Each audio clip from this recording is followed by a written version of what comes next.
बरेच दिवस चाललो होतो मित्रांनो, नाथाच्या मंदिरात पाया पडायला जायचंय त्यामुळे आज निर्णय घेतला आणि घरच्यांना घेऊन चाललेलो आहे. वाटेत जात असताना तुम्ही व्ह्यू बघा समोर, किती छान असं झालेलं आहे. सकाळचं वातावरण होतं त्यामुळे काय अडचण नाही आली रस्त्यामध्ये आणि हळूहळू करत आम्ही मंदिराकडे पोहोचतोय. तुम्ही बघा आता 2च मिनटात आम्ही तिथे पोहोचणार आहे. तुम्हाला तिथे गेल्यानंतरचा आता शूट दाखवतो मंदिराचं वातावरण कसं आहे. फायनली आम्ही मित्रांनो मंदिरामध्ये पोहोचलेलो आहे. भैरवनाथाचं दर्शन घेण्यासाठी सगळेच आलेलो आहोत घरचे. तुम्ही बघा मंदिरामध्ये किती सजावट भारी केलेली आहे. फुलांचं डेकोरेशन केलं आहे. मंदिराच्या आतमध्ये गाभाऱ्यामध्ये वेगवेगळ्या लाईटिंगचं डेकोरेशन आहे.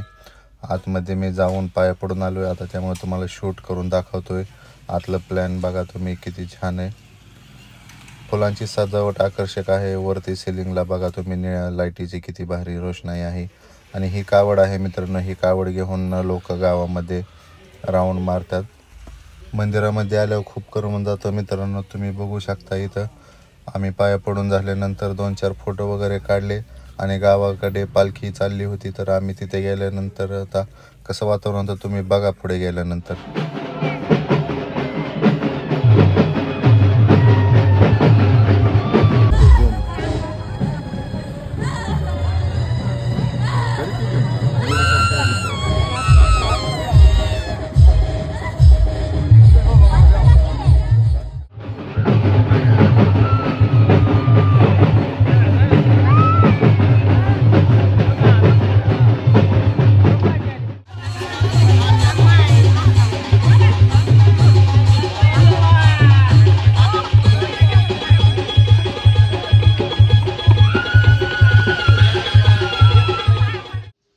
भैरवनाथाच्या पाया पडाय झालेली गर्दी बघितली मित्रांनो तुम्ही कशी झाली होती.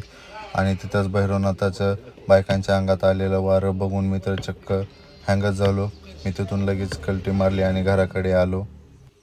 बोकड कापून झालेलं होतं मित्रांनो, पण त्याला बारीक बारीक पीस करण्यासाठी कोण माणूस इथं येत नव्हते. सगळे लोक तिकडं गर्दीमध्ये गुंतलेले होते. मग हा सगळा पसारा ठेवून घरी आमचे पुढचं नियोजन उरकणार नव्हतं, त्यामुळे मी स्वतःच हातात सतूर घेतला आणि मटणाचे बारीक बारीक पीस करायला लागलो. माझ्यासोबतीला 2-3 पण येऊन बसलेली होती. पुढचं काय नियोजन उरकायचं दिसत नाही, त्यामुळे मी हात उरकण्यास सुरुवात केली. आम्ही 2-3 मग काय मटण बारीक करण्याचा कार्यक्रम हाती घेतलेला.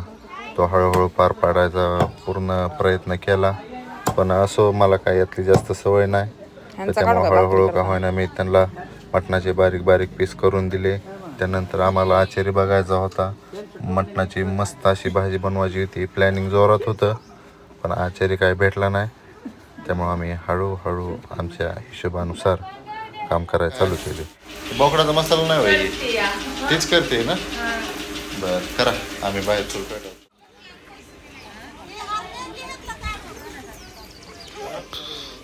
किली पॉल आला. किती झाले त्या भाकरी? 20. वर का लवकर, इथं नियोजन चालू आहे आपलं.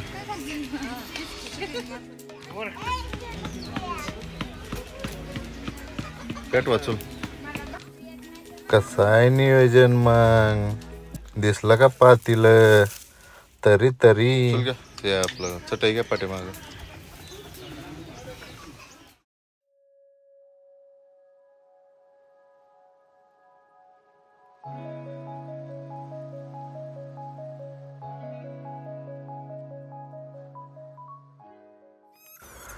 मस्त असं मटणाचे पीस मी आता धुवून घेतोय मित्रांनो. तुम्ही बघा पाटी भरून पीस तयार आहेत आपल्याकडे, फक्त आता शिजवायची वेळ आहे.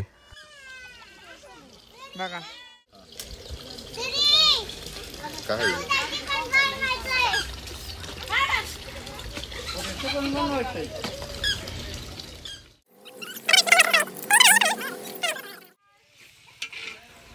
मित्रांनो, कसं काय दिसतोय का आचार्य? तुम्हाला लागली गरज तर मला फोन करा मित्रांनो. पण त्या कार्यक्रमात तुम्हाला मी 100% मदत करीन. तुम्हाला भाजी बनवून देईन. आचार्याची सगळी कामं मला जमतात, पण आता आचारी इथे ठेवला होता घरच्या कार्यक्रमाला, तो भेटला नाही, त्यामुळे आता स्वतः मैदानात उतरण्याची वेळ मला आलेली आहे. असो, घरच्या कार्यक्रमात हात आपण दिलाच पाहिजे. नडी अडचणीला मदत लागतेच.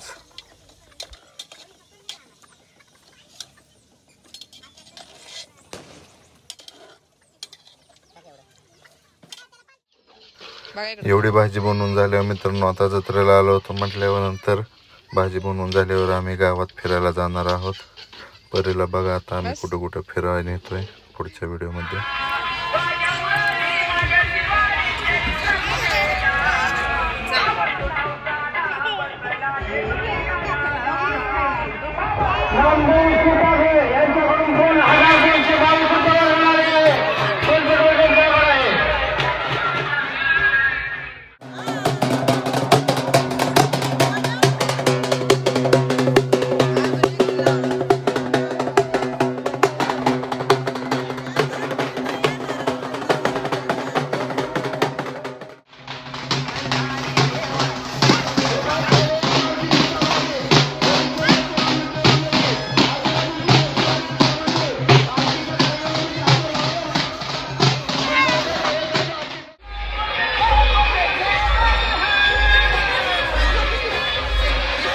ताई तुला बसायचं का?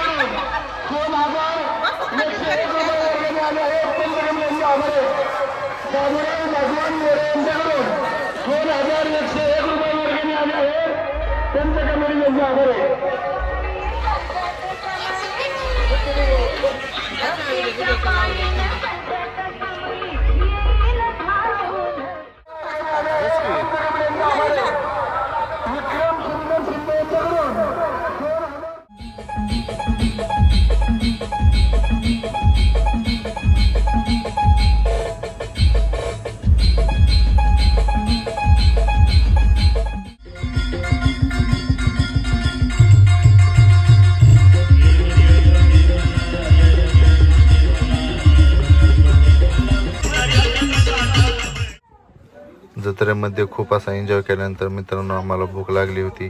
बरोबर घरी आल्यावर जेवणाचा बेत झाला. तुम्ही बघा. हा सगळं एन्जॉय झाल्यानंतर मित्रांनो तुम्ही बघा सकाळ सकाळी आम्ही घराकडे निघालो आहे. खूप एन्जॉय केला. अख्खा दिवस आमचा आनंदमय गेला. आणि हो, इथपर्यंत आलाच आहात तर व्हिडिओला लाईक करा, कमेंट करा, चॅनलला सबस्क्राईब करा. आणि आजचा हा माझा व्हिडिओ तुम्हाला कसा वाटला कमेंटमध्ये नक्की सांगा. पुन्हा एकदा भेटूया नवीन एका ब्लॉगमध्ये. असंच आपल्या चॅनलला सपोर्ट करत राहा.